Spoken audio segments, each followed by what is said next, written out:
Hello friends, எல்லோருக்கும் வணக்கம். Welcome to young investors channel. Actually markets பார்த்துருப்பீங்க. நிஃப்டி 25,149 பாயிண்ட்ஸில் ட்ரேட் ஆகுது. 62 பாயிண்ட்ஸ் நெகட்டிவ்ல தான் ட்ரேட் ஆகிட்டு இருக்குது. ஸோ ஆக்சுவலி மார்க்கெட் இன்னைக்கு ஒரு நெகட்டிவ் ட்ரெண்டில் தான் மூவ் ஆகிட்டு இருக்குது. ஸ்டில் இட் செல்ஃப் பார்க்கும்போது சென்செக்ஸ் 268 பாயிண்ட்ஸ் நெகட்டிவ்ல இருக்குது. 82,365 பாயிண்ட்ஸில் ட்ரேட் ஆகுது. பேங்க் நிஃப்டி வந்து 56,898 பாயிண்ட்ஸில் ட்ரேட் ஆகுது. 270 பாயிண்ட்ஸ் பேங்க் நிஃப்டி நெகட்டிவ் ட்ரெண்டில் மூவ் ஆகிட்டு இருக்கு. ஸ்டேட் பேங்க் ஆஃப் இந்தியா மட்டும் தான் ஒரு ஃபிளாட் பாசிட்டிவ்ல இருக்கு. HDFC Bank, Kotak Mahindra Bank, AU Small Finance Bank, ICICI Bank, IDFC First Bank, Federal Bank, Punjab National Bank, Axis Bank, Bank of Baroda இதெல்லாம் ஃபிளாட் நெகட்டிவ் ட்ரெண்டில் இருக்குது. அதாவது 1% கீழே நெகட்டிவ்ல இருக்குது. இண்டஸ்இண்ட் பேங்கும் கனரா பேங்கும் ஒரு 1.5% நெகட்டிவ்ல இருக்குது. ஸோ இந்த பேங்க் நிஃப்டி ஸ்டாக்ஸை பொறுத்த வரைக்கும் அப்டேட். ஸோ மார்க்கெட் பார்த்தீங்கன்னா ஒரு நெகட்டிவ் ட்ரெண்டில் தான் மூவ் ஆகிட்டு இருக்கு மார்க்கெட்டில். ஃபஸ்ட்டு பார்த்தீங்கன்னா சவுத் இந்தியன் பேங்கோட ரிசல்ட்ஸ் வந்திருக்கு. ப்ராஃபிட் ஒரு 10% இன்க்ரீஸ் ஆயிருக்கு. 322 கோடி பண்ணியிருக்காங்க. இது போக நெட் இன்ட்ரெஸ்ட் இன்கம் 4% விழுந்திருக்கு. 832 கோடியாக இருக்குது. அசட் குவாலிட்டி இந்த குவார்ட்டரில் ஒரு இம்ப்ரூவ்மெண்ட் இருக்குன்னு சொல்கிறாங்க. 3.15% இருக்குது கிராஸ் நான் பெர்ஃபார்மிங் அசட். முந்தின குவார்ட்டரில் 3.20% இருந்துச்சு. ஸோ நல்லாவே குறைஞ்சிருக்கு. நெட் என்பியும் பார்த்தீங்கன்னா 0.92%லேருந்து 0.68% குறைஞ்சிருக்கு. பேட் லோன்ஸ் வந்து பார்த்தீங்கன்னா சூப்பராட்டு இது ரெடியூஸ் பண்ணியிருக்கிறாங்க. சீக்வென்ஷியல் பேசிஸில் பேட் லோன்ஸ் எல்லாமே நல்லாவே ரெடக்ஷன் பண்ணியிருக்கிறாங்க. ஸோ அதனால் வந்து அசட் குவாலிட்டியும் நல்லா இம்ப்ரூவ் ஆயிருக்கு. கேபிட்டல் அடிக்யூசி ரேஷியோ வந்து 19.48% இருக்குது. இது சேம் குவார்ட்டர் லாஸ்ட் இயரில் 18.11% இருந்துச்சு. நெட் இன்கம் 2,984 கோடியாக இருக்குது. 8.01% இயர் பேசிஸில் இன்க்ரீஸ் ஆயிருக்கு. ட்ரெஷரி செக்மெண்ட் மூலமாட்டு ஜென்ரேட் ஆன ரெவன்யூ 731 கோடியாக இருக்குது. 50.28% இன்க்ரீஸ் ஆயிருக்குன்னு சொல்கிறாங்க. ஹோல்சேல் பேங்கிங் செக்மெண்ட் ரெவன்யூ ஒரு ஃப்ளாட்டாக விழுந்திருக்கு. 0.24%. அவங்களோட ரீட்டைல் பேங்கிங் செக்மெண்ட் தான் one of the biggest revenue ஜென்ரேட்டராக இருக்குது. 1,300 கோடி வந்திருக்குது. 3.91% இயர் பேசிஸில் இன்க்ரீஸ் ஆயிருக்குன்னு சொல்கிறாங்க. ரீட்டைல் பேங்கிங் ப்ளஸ் வந்து டிஜிட்டல் பேங்கிங் அதை சேர்த்து ஒரு 221 கோடி ரெவன்யூ வந்திருக்குன்னு சொல்கிறாங்க. அடுத்தது ரீட்டைல் பேங்கிங் செக்மெண்ட் வந்து ஒரு 1,078 கோடி ரெவன்யூ வந்து இந்த குவார்ட்டரில் வந்திருக்குன்னு சொல்லியிருக்காங்க. ஜென்ரேட் பண்ணி கொடுத்துருக்குது. ஸ்டாக் ப்ரைஸ் வந்து பார்த்தீங்கன்னா ₹30.78 இப்போ ட்ரேட் ஆகிட்டு இருக்குது. ஒரு ஃப்ளாட் நெகட்டிவ் ட்ரெண்டில் தான் இருக்குது மார்க்கெட்டில் சவுத் இந்தியன் பேங்கோட ஸ்டாக் ப்ரைஸ். எகெயின் ஒரு 25 கீழே வந்தால் பார்க்கலாம். இப்போதைக்கு வெயிட் பண்ணுங்கிறது என்னோட ஒப்பீனியன். இன்றைக்கி ₹31.09 போச்சு. சாரி, ₹31.34 வரைக்கும் போயிருக்கு. இப்போ ₹30.78 ட்ரேட் ஆகுது. ரிசல்ட்ஸ் பார்த்தீங்கன்னா கொஞ்சம் பெட்டராக தான் பண்ணியிருக்காங்க இந்த குவார்ட்டரில். எகெயின் மேலே போமாங்கிறத பொறுத்திருந்து பார்க்கலாம். பட் எகெயின் டவுனும் வர சான்சஸ் இருக்குது. 25 கீழே வந்தால் நான் எகெயின் கன்சிடர் பண்ணுவேன். அதே மேலே போச்சுன்னா பொறுமை தான் காக்க முடியும். நெக்ஸ்ட் பார்த்தீங்கன்னா அன்றைக்கி மார்க்கெட்டில் ஐடி ஸ்டாக்ஸும் விழுந்திருக்குது. ஸோ ஐடி செக்டாரோட ரிசல்ட்ஸ் எல்லாமே வந்துட்டு இருக்குது. ஐடி கம்பெனிஸோட ரிசல்ட்ஸ் வீக்காக தான் இருக்குது. நியூஜென் சாஃப்ட்வேர் டெக்னாலஜிஸ் அதோட ரிசல்ட்ஸ் மார்க்கெட்டில் அன்றைக்கி வந்துருந்துச்சு. 6% இந்த பங்கு விழுந்திருக்கு. 1,018 ரூபா போனது இப்போ 1,026 ட்ரேட் ஆகிட்டு இருக்குது. 5% மேலே நெகட்டிவ்ல தான் இருக்குது. ஆக்சுவலி இவங்களோட ரிசல்ட்ஸ் வந்து ப்ராஃபிட் 54% மேலே விழுந்திருக்கு. 49 கோடி பண்ணியிருக்கிறாங்க. ரெவன்யூ 25.4% விழுந்திருக்கு. 320 கோடியாக இருக்குது. டோட்டல் இன்கம் 350 crores, 21.16% விழுந்திருக்கு. டோட்டல் எக்ஸ்பென்சஸ் ஒரு 5.55% டிக்ளைன் ஆயிருக்கு. 285 கோடியாக இருக்குது. இந்த குவார்ட்டரில் வீக் பெர்ஃபார்மன்ஸ் தான் பண்ணியிருக்கிறாங்க. ஸ்டாக் ப்ரைஸ் அதனால தான் இன்றைக்கி மார்க்கெட்டில் 5% மேலே விழுந்திருக்குது. எபிட்டா வந்து பார்த்தீங்கன்னா 6% ட்ராப் ஆயிருக்கு. 45 கோடியாக இருக்குது. எபிட்டா மார்ஜின் 14% குறைஞ்சிருக்கு. ஏன்னா ப்ரீவியஸ் இயரில் 15% இருந்துச்சு. இவங்களோட மெயின் இதே பார்த்தீங்கன்னா டிஜிட்டல் பிளாட்ஃபார்ம் தான். அது வந்து நியூஜென் 1ன்னு சொல்லுவாங்க. ஸோ அதுவும் இது one of the part of the company இருக்குது. ஜியோகிராஃபிக்கல் ரீஜன் வைஸ் பிஸ்னஸ் எடுத்து பார்க்கும்போது யூரோப்பியன் பிஸ்னஸ் 103 கோடியாக இருக்குது. இதுவும் டிக்ளைனாக இருக்குது. ஏபிஐசி ரெவன்யூ வந்து 49 கோடியாக இருக்குது. இதுவும் பார்த்தீங்கன்னா டிக்ளைனாக இருக்குது இயர் பேசிஸில். யூஎஸ் பிஸ்னஸ் ரெவன்யூ ஒரு ஃப்ளாட்டாக இருக்குதுன்னு சொல்லியிருக்கிறாங்க. ஸோ ஸ்டாக் ப்ரைஸ் இன்னைக்கு 5% பார்த்தீங்கன்னா நெகட்டிவ் ட்ரெண்டில் தான் மூவாயிட்டு இருக்குது. என்னோட ஒப்பீனியன் ஐடி செக்டாரோட ஐடி ஸ்டாக்ஸ் ஐடி கம்பெனிஸோட ரிசல்ட்ஸ் எல்லாமே வீக்காக தான் வருது. ஸோ ஐடி ஸ்டாக்ஸ் இன்னைக்கு எடுத்து பார்க்கும்போது டெக் மஹிந்திரா 2.5% காலி. நேற்று இவங்களோட ரிசல்ட்ஸ் வந்துருந்துச்சு. இவங்களோட ரிசல்ட்ஸும் பார்த்தீங்கன்னா மார்க்கெட் அக்செப்ட் பண்ணல. ரிமைனிங் அதர் ஐடி ஸ்டாக்ஸ் எல்லாமே நெகட்டிவ் ட்ரெண்டில் தான் ட்ரேட் ஆகிட்டு இருக்கு. இந்த நியூஜென் சாஃப்ட்வேரும் வேல்யூஷன் ரொம்பவே ஹை. நல்ல company, fundamentally dead free company. ஆனால் வேல்யூஷன் கொஞ்சம் அதிகமாக இருக்குது. ஆப்பர்ச்சுனிட்டி வரும்போது பார்த்துக்கலாம். நெக்ஸ்ட் பார்த்தீங்கன்னா ஏஞ்சல் ஒன் கம்பெனியோட ரிசல்ட்ஸ் வந்திருக்கு. ப்ராஃபிட் 61% விழுந்திருக்கு. 114 கோடியாக இருக்குது. Revenue from operation 19% விழுந்திருக்குது. 1,140 கோடி பண்ணியிருக்காங்க. எபிட்டா 41.7% டவுனு 274 crores பண்ணியிருக்காங்க. எபிட்டா மார்ஜின் 24.04% இருக்குது. இதுவும் பார்த்தீங்கன்னா ரொம்பவே குறைஞ்சிருக்குன்னு சொல்லியிருக்கிறாங்க. அசட் அண்டர் மேனேஜ்மெண்ட் சீக்வென்ஷியல் பேசிஸில் 33.6% இன்க்ரீஸ் ஆயிருக்கு. 50.7 பில்லியன்ஸாக இருக்குன்னு சொல்கிறாங்க. கிளைண்ட் பேஸும் வந்து 1000 தாண்டி இருக்குது. கிளைண்ட் ஃபண்டிங் புக் வந்து ஆல் டைம் ஹை டச் பண்ணியிருக்குது, 48 பில்லியனாக இருக்குது. சீக்வென்ஷியல் பேசிஸில் பார்த்தீங்கன்னா அந்த கிரெடிட் டிஸ்பர்சல் 123.6% இருக்குன்னு சொல்லியிருக்கிறாங்க. லோ காஸ்ட்டில் பார்த்தீங்கன்னா ஹை அண்ட் சர்வீஸ் நாங்கள் ப்ரொவைட் பண்ணுறோன்னு சொல்கிறாங்க. அது இல்லாமல் 2 ஏஎம்சி ஸ்கீமும் பார்த்தீங்கன்னா அந்த குவார்ட்டரில் இன்ட்ரடியூஸ் பண்ணியிருக்காங்க. ஆக்சுவலி ரிசல்ட்ஸ் வந்து கொஞ்சம் ப்ராஃபிட் ரெவன்யூலாம் அடி வாங்கியிருக்குது. இது வந்து அந்த ஆல்ரெடி அப்டேட் பண்ண ஃபியூச்சர்ஸ் அண்ட் ஆப்ஷன் கான்ட்ராக்ட் என்னைக்கு மாற்றி அமைச்சாங்களோ அன்னைக்கு இந்த ஜீரோதா ஏஞ்சல் இந்த மாதிரி கம்பெனிஸுக்கு எல்லாமே அது ஒரு நெகட்டிவ் அப்டேட் தான். அதாவது ரீட்டைல் இன்வெஸ்டர்ஸை பாதுகாக்கிறதுக்கு பண்ணாங்க. பட் இந்த ப்ரோக்கரேஜஸ் கம்பெனிஸுக்கெலாம் அதில் தான் பார்த்தீங்கன்னா அதிக அளவில் டேர்ன் ஓவர் வரும். இது மாற்றினதுனால இவங்களுக்கு தான் பெரிய அடி. 2739 ட்ரேட் ஆகிட்டு இருக்கு. ஃப்ளாட் பாசிட்டிவ் ட்ரெண்டில் இருக்குது. இன்றைக்கி 2795 வரைக்கும் போனாங்க. ஸோ ரிசல்ட்ஸ் வந்து பார்த்தீங்கன்னா மார்க்கெட்டில் பெருசாக இம்பாக்ட் ஆகலைன்னு தான் நான் ஃபீல் பண்ணுறேன். ரிசல்ட்ஸ் மொக்கையாக தான் இருக்குது. பட் ஸ்டாக்கில் அது இம்பாக்ட் ஆகலை. ஸ்டாக் வந்து பாசிட்டிவ் ட்ரெண்டில் தான் ட்ரேட் ஆகிட்டு இருக்கு. ஹெக்ஸாவர் டெக்னாலஜிஸ் கொடுத்த அப்டேட்டு ஜிசிசி ஓரியன்ட் கம்பெனிஸ் வந்து பார்த்தீங்கன்னா ஒரு 1029 கோடிக்கு அக்யூசியேஷன் பண்ண போகிறதாட்டு சொல்லியிருக்காங்க. இது எல்லாமே கேஷ் டிரான்சாக்ஷன் தான். ஸோ இது வந்து $45 மில்லியன் அப்ஃப்ரண்ட் பே அவுட்டு.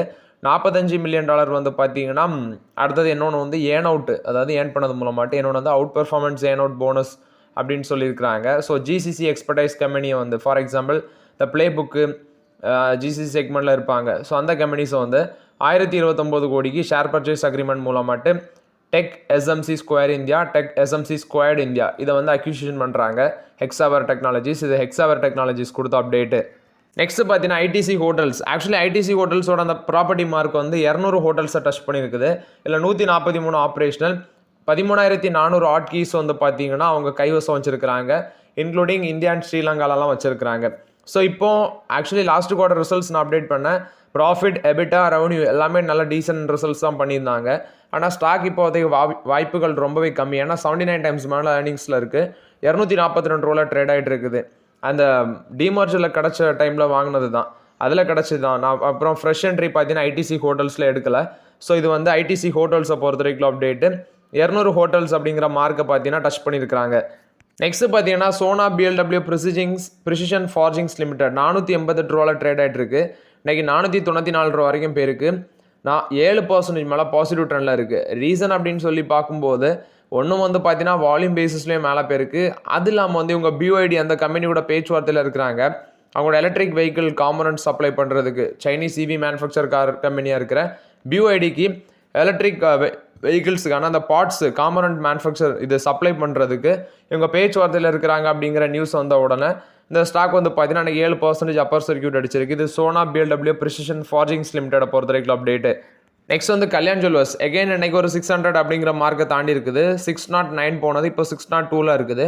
3% வரைக்கும் பாசிட்டிவ் போனாங்க. இப்போ 2% மேலே பாசிட்டிவ் ட்ரெண்டில் இருக்குது. ஆக்சுவலி ஆல்ரெடி அப்டேட் பண்ணியிருந்தேன். ஜேஎம் ஃபினான்ஷியல் வந்து இந்த ஸ்டாக் 19% மேலே போகும் அப்படின்னு சொல்லியிருந்தாங்க. 700 rupees டார்கெட் ப்ரைஸ் சொல்லியிருந்தாங்க. இப்போ வந்து பார்த்தீங்கன்னா கல்யாண் ஜுவல்லர்ஸ் வந்து ஒரு 6 month ஹை டச் பண்ணியிருக்குது. நெக்ஸ்ட் வந்து 700 மார்க் டச் பண்ணும் போல் இருக்குது. பட் ஆக்சுவலி ஃப்ரெஷ் என்ட்ரி இப்போதைக்கு வாய்ப்புகள் ரொம்பவே கம்மியாக தான் நான் பார்க்குறேன். ஏன்னா வேல்யூஷன் ரொம்பவே அதிகமாக இருக்குது. ஆக்சுவலி இவங்க லாங் டேர்ம் ப்ராஃபிட்டபிலிட்டி அதெல்லாம் பேஸ் பண்ணி சொல்லியிருக்கிறாங்க. பி ரேஷியோ இப்போதைக்கு மார்க்கெட்டில் கரண்டாக 86 இருக்குது. ஸோ உங்களோட ஓன் ஒப்பீனியன். இது வந்து கல்யாண் ஜுவல்லர்ஸ் போஸ்ட் பண்ண ரிசல்ட்ஸ் அப்டேட்டு. கல்யாண் ஜுவல்லர்ஸோட அப்டேட்டு. ரிலையன்ஸ் பவர் வந்து பார்த்தீங்கன்னா 6,000 crores வந்து ஃபண்ட் ரைசிங் பண்ண போகிறாங்க. குவாலிஃபைடு இன்ஸ்டிடியூஷனல் பிளேஸ்மெண்ட் மூலமாட்டு அதர் மோட்ஸ் மூலமாட்டும் பண்ணுறதா சொல்லியிருக்கிறாங்க. இது ரிலையன்ஸ் பவர் கொடுத்த அப்டேட்டு. நெக்ஸ்ட் பார்த்தீங்கன்னா HDFC அசட் மேனேஜ்மெண்ட் கம்பெனியோட ரிசல்ட்ஸ் வந்திருக்கு. நெட் ப்ராஃபிட் 24% இன்க்ரீஸ் ஆயிருக்குது இந்த குவார்ட்டரில். 748 கோடி பண்ணியிருக்காங்க. அடுத்தது நெட் ப்ராஃபிட் சீக்வென்ஷியல் பேசிஸில் 17% இன்க்ரீஸ் ஆயிருக்குது. ரெவன்யூ வந்து 968 crores பண்ணியிருக்காங்க. 25% இன்க்ரீஸ் ஆயிருக்கு. டோட்டல் இன்கம் 26.5% இன்க்ரீஸ் ஆயிருக்கு. சீக்வென்ஷியல் பேசிஸில் 17% இன்க்ரீஸ் ஆயிருக்குது. ஸோ இது வந்து பார்த்தீங்கன்னா HDFC asset management company post பண்ண ரிசல்ட்ஸ் அப்டேட்டு. ரிசல்ட்ஸ் பார்த்தீங்கன்னா நல்லா தான் பண்ணியிருக்கிறாங்க இந்த குவார்ட்டரில். நசரா டெக்னாலஜிஸ் வந்து அவங்களுக்கு ஃபண்ட் ரைசிங் பண்ணுறதுனால நாட்வின் அப்படிங்கிற கம்பெனியில் அவங்களோட ஸ்டேக் வந்து பார்த்தீங்கன்னா கம்மி பண்ணிக்கிறதாட்டு சொல்லியிருக்காங்க. 50% கீழே கொண்டு வந்திருக்காங்க. இது நசரா டெக்னாலஜிஸ் கொடுத்த அப்டேட்டு. இந்தியன் ஹோட்டல்ஸு இவங்க வந்து அடிஷ்னல் ஸ்டேக் வந்து அவங்களோட சப்சிடரியில் வந்து அக்யூர் பண்ணுறாங்க. இஎல் அந்த கம்பெனியில் 165 கோடிக்கு அடிஷ்னல் ஸ்டேக் அக்யூசிஷன் பண்ணியிருக்காங்க ரைட் இஷ்யூ பேசிஸில். இது வந்து பார்த்தீங்கன்னா இந்தியன் ஹோட்டல்ஸ் கொடுத்த அப்டேட்டு. 5,000 ரூபா பெர் ஷேர் வச்சு அது மூலமாட்டு அக்யூசிஷன் பண்ணியிருக்கிறாங்க அவங்களோட சப்சிடரியில். ஜைடஸ் லைஃப் சயின்சஸில் ஒரு அப்டேட் வந்துருந்துச்சு 1 day முன்னாடி. அது வந்து அப்டேட் பண்ண மறந்துட்டேன். யூஎஸ்எஃப்டி வந்து அவங்களோட செலிகாக்சிப் கேப்சியூல்ஸுக்கு வந்து அப்ரூவல் கொடுத்துருக்காங்க, ஃபைனல் அப்ரூவல். இது வந்து பார்த்தீங்கன்னா நான் ஸ்டீராய்டல் ஆன்டி இன்ஃப்ளமேட்டரி ட்ரக்னு சொல்லியிருக்காங்க. இது ஜைடஸ் லைஃப் சயின்சஸ் கொடுத்த அப்டேட்டு. எல்டி ஃபுட்ஸ் வந்து ஜூலை 24 பார்த்தீங்கன்னா இன்ட்ரீம் டிவிடெண்ட் அனௌன்ஸ்மெண்ட் பண்ண போகிறதாட்டு சொல்லியிருக்கிறாங்க. ஸோ இந்த ஷேர் யாராவது வச்சுருந்தீங்கன்னா செக் பண்ணி பார்த்துக்கோங்க. எஸ்பிஐ வந்து 20,000 கோடி QIP மூலமாக ரைஸ் பண்ணுறாங்க. இது வந்து ஃபஸ்ட் டைம் 2017 அப்புறம் இதான் ஃபஸ்ட் டைம். ஸோ எல்ஐசி தான் பார்த்தீங்கன்னா இதில் டிமாண்ட் லீடிங்காக இருக்கிறாங்க. அவங்க தான் மோஸ்ட்லி சப்ஸ்கிரைப் பண்ண போகிறாங்கன்னு நினைக்கிறேன். 811 ரூபா பெர் ஷேர் வந்து ஃபிக்ஸ் பண்ணியிருந்தாங்க. சம் டிஸ்கவுண்ட் தான், லாஸ்ட் மார்க்கெட்லேருந்து சம் டிஸ்கவுண்ட்டில் தான் ஃபிக்ஸ் பண்ணியிருந்தாங்க. இது எஸ்பிஐ கொடுத்த அப்டேட்டு. குர்தீப் சிங் அவங்களும் வந்து பார்த்தீங்கன்னா NTPCயோட CMD மறுபடியும் அப்பாயின்ட் பண்ணியிருக்கிறாங்க. ஸோ ஆகஸ்ட் 1 வந்து பார்த்தீங்கன்னா நடைமுறைக்கு வருது. ஸோ 1 இயர் பார்த்தீங்கன்னா இவருக்கு எக்ஸ்டென்ஷன் கொடுத்துருக்காங்க. ஸோ இது வந்து NTPCயில் குர்தீப் சிங் வந்து சேர்மன் அண்ட் மேனேஜிங் டைரக்டராட்டு இன்னொரு ஒரு வருஷம் பார்த்தீங்கன்னா கான்ட்ராக்ட் பேசிஸில் வந்து எக்ஸ்டெண்ட் பண்ணியிருக்கிறாங்க. நெக்ஸ்ட்டு பார்த்தீங்கன்னா மஹிந்திரா லாஜிஸ்டிக்ஸ் ரைட்ஸ் இஷ்யூ மூலமாட்டு 750 கோடி வந்து அவங்க ரைஸ் பண்ண போகிறாங்க. ஸோ ஜூலை 11 பார்த்தீங்கன்னா ஃபிக்ஸ் பண்ணியிருக்காங்க. ரைட்ஸ் இஷ்யூ ப்ரைஸ் வந்து 277 ரூபா. ரைட்ஸ் என்டைட்டில்மெண்ட் வந்து அதாவது 8 ஷேர் உங்களுக்கு இருக்குது அப்படின்னா அது 3 ஷேர் உங்களுக்கு ரைட்ஸில் கிடைக்கும் அப்படின்னு சொல்லியிருக்கிறாங்க. அடுத்தது record date July 23, opening date வந்து 31 ஜூலை. அந்த மார்க்கெட் ரீயூனைசேஷன் சொல்லுவாங்க, அதாவது last date 11 August. Rights issue closing date வந்து 14 ஆகஸ்ட்டு. இது மஹிந்திரா லாஜிஸ்டிக்ஸ் கொடுத்த அப்டேட்டு. வேர் எனர்ஜிஸோட பங்கு இன்னைக்கு விழுந்துருந்துச்சு. ஆக்சுவலி என்னன்னு பார்க்கும்போது 293 கோடி அக்யூசியேஷன் டீல் பார்த்தீங்கன்னா கால் ஆஃபில் இருந்தது காமத் டிரான்ஸ்ஃபார்மர்ஸ் ப்ரைவேட் லிமிட்டடில். ஆனால் அந்த இது வந்து பார்த்தீங்கன்னா லாஸ்ட் டைம் வந்து கேன்சல் ஆகிருக்கு போல். அந்த பேசிஸில் தான் அந்த பங்கு இன்னைக்கு மார்க்கெட்டில் நெகட்டிவ் ட்ரெண்டில் ட்ரேட் ஆகிட்டு இருக்கு. நெக்ஸ்ட் TCS வந்து பார்த்தீங்கன்னா 100% வேரியபிள் பே வந்து அவங்களோட மெஜாரிட்டி ஆஃப் த எம்ப்ளாயிஸுக்கு இந்த Q1 கொடுக்குறாங்க. ஸோ இது வந்து அவங்களோட 70%, அதாவது மோர் தென் 70% ஆஃப் த எம்ப்ளாயிஸுக்கு இது அவைலபிள்னு சொல்லியிருக்கிறாங்க. இது வந்து TCS கொடுத்த அப்டேட்டு.